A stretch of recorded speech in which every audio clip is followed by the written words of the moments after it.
प्रसाद घ्या. कशासाठी आलीस तू? मला तुमच्या कुठल्याही गोष्टीत इंटरेस्ट नाहीये. सांगितलं नाही का चेतनाने तुला? त्यांनी सांगितलं मला तुम्ही बाहेर नाही आलात ठीक आहे, पण प्रसाद तरी घ्या. प्रसादाला नाही म्हणत नाहीत काकू. घ्या. लाज नाही वाटत आहे तुला हे असं खोटं वागताना? हा, ज्याचा प्रसाद घेऊन आलीस ना त्याला तरी घाबर, आम्हाला घाबरत नाहीयेस तर. पण मी तर काहीच चुकीचं केलं नाही, मग का भीती बाळगायची? देव बघतोय ग, आमची नाही. त्या देवाची लाज बाळग आणि देवाच्या नावाखाली हा जो खोटेपणा करतेस ना तो थांबव एकदाचा. ना मी खोटी आहे ना माझी भक्ती खोटी आहे. आणि तो विठुराया सत्याची कास तर कधीच सोडत नाही. स्वतःच्या भक्तासाठी तो 28 युग विटेवर उभा राहिला, मग माझ्या पाठीशी तर तो नक्की उभा राहील. छान, मस्त. हे बरं आहे तुझं. म्हणजे काय, सगळी पापं करायची आणि नंतर हा असा सोजवळपणाचा आवाणायचा, सगळ्यांना दाखवायचं आपण किती साधे आहोत, देवभोळे आहोत, सत्यवचनी आहोत. कंटाळा येत नाही तुला हे असं वागण्याचा? तुझ्यामुळे झालंय हे सगळं.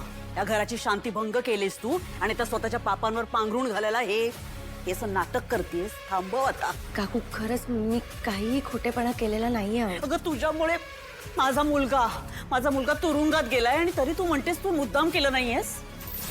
कुटुंब फोडलंयस तू.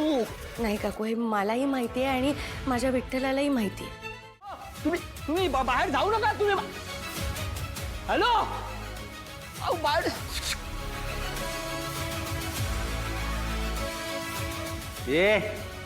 एकदा सांगितलं समजत नाही का?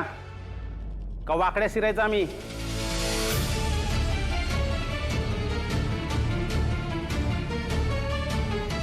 तू खांडेकर ना?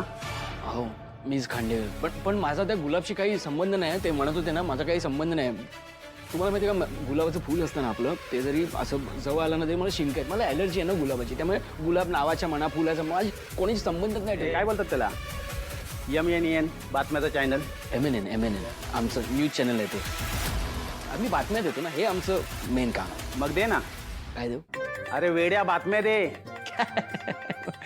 बातम्या इथे कुठे बातम्या? बातम्या मी टीव्हीवर देतो अरे इथे काय प्रॉब्लेम आहे? आणि मी नाही देऊ शकत. आम्ही माणसं ठेवलेत त्यासाठी, स्पेशली माणसं असतात आमची. म्हणजे कामावर ठेवलेल्या माणसांना जमतं, तुला जमत नाही. तुम्ही मस्करी कर. देतो का नाही? तो बातम्या देतो. आजच्या बातम्यांमध्ये तुमचं स्वागत आहे. आज सगळीकडे पाऊस आहे मुंबईमध्ये. पावसामुळे पाणी खूप झालेलं आहे आणि पाणी सगळीकडे साचलेलं आहे आणि त्यामुळे साचलेल्या पाण्यामुळे सगळीकडे झालेली आहे जनजीवन विस्कळीत झालेलं आहे. सगळी पावसाचे नको, तू एक काम कर, राजकारणातले दे. कशाला पॉलिटिक्स आता ना? सांगा. नाही देणार? पॉलिटिक्सच्या बातम्या, पुढच्या बातम्या आपल्या राजकारणातल्या. एका हॉटेलमध्ये दोन पक्षांमध्ये झालेली आहेत भांडणं. ते दोन्ही पक्ष हॉटेलमध्ये बसलेले होते आणि अचानक त्यांच्यामध्ये हाणामारी सुरू झाली आणि नंतर कळलं याचं कारण असं होतं की समोसेचं आणि चहाचं बिल कोण देणार याच्यावरनं ती भांडणं सुरू झाली होती आणि त्यामुळे सर्वसामान्य जनजीवन जे आहे ते विस्कळीत झालेलं आहे. आता एक काम कर, खेळाच्या बातम्या दे. खेळाच्या बातम्या पुढील प्रमाणे.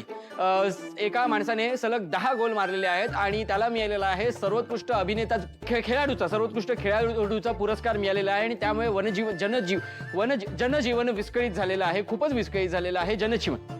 झटपट बातम्या दे. झटपट बातम्या आता पुढील प्रमाणे.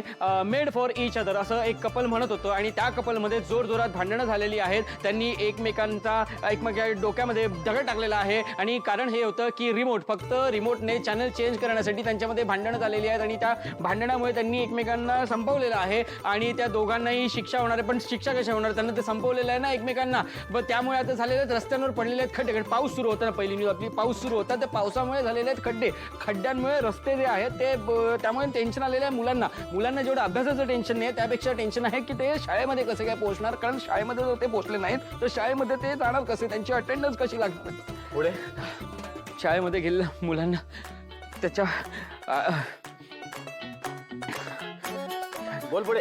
तुझ्या बापाचा आहे का न्यूज चॅनल? थांब ना 2 मिनिटं, थांब, श्वास घेऊन ना मला. काय म्हणालास?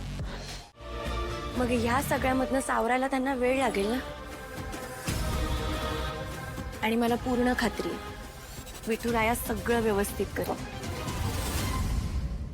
विठ्ठल पाऊले सावली आमची, चिंता नसे आम्हा कशाची. संकट येवो वा काळ समोर, पाठी उभा पंढरीचा राम. बघू किती मारलंय बघा. इथे काही प्रोटेक्शन नाहीये. किती रक्त येईपर्यंत मारलंय मला हो रे, तुम्ही मारलात का? थांब का, बापाचं चॅनल आहे तुझ्या, श्वास तर घेऊ दे. काय म्हणाला? जरा मारू बातम्या काय दिल्या, स्वतःला शाणा समजायला लागलास काय? नका, मारू नका,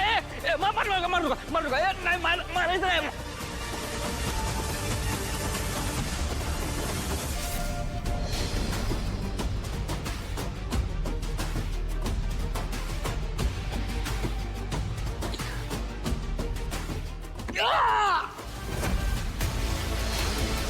ऐक मामा.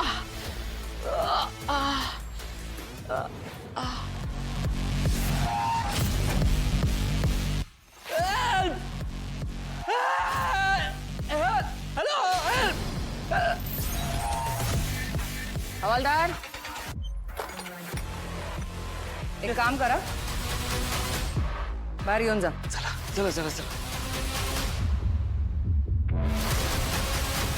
तू इथेच थांब, त्यांना बाहेर काढा. चला चल. ते पण काय जीव गेला असतो माझं, एवढं मारलं मला. थँक्यू सो मच मॅडम, तुम्ही म्हणजे तुमच्यामुळे. या? नाही नको थँक्यू. हवालदार, यस मॅडम. ह्याला स्पेशल सेलमध्ये घेऊन जा. कुठे? स्पेशल सेलमध्ये. नाही कशाला, हे चांगलं आहे ना आता. आणि आता खरंच मारतील असे गुंड ठेवा. अहो नाही मॅडम, ऐका ना, आपण इथे बरोबर आहे ना मी. सुनावणे ऐका ना. मला नाही जायचं. नको ना तुम्ही. सगळं व्यवस्थित होईल. मेहनतीशिवाय आयुष्य नाही जगता येत. कष्ट करत राहणं हे कर्तव्य आहे आपलं. पण ज्यांना हे जमत नाही ती माणसं वाईट मार्गाला लागतात आणि स्वतः बरोबर जवळच्यांनाही त्यांच्या कर्माची फळं भोगायला लावतात. तर युवराजच्या बाबतीतही तेच झालं ना.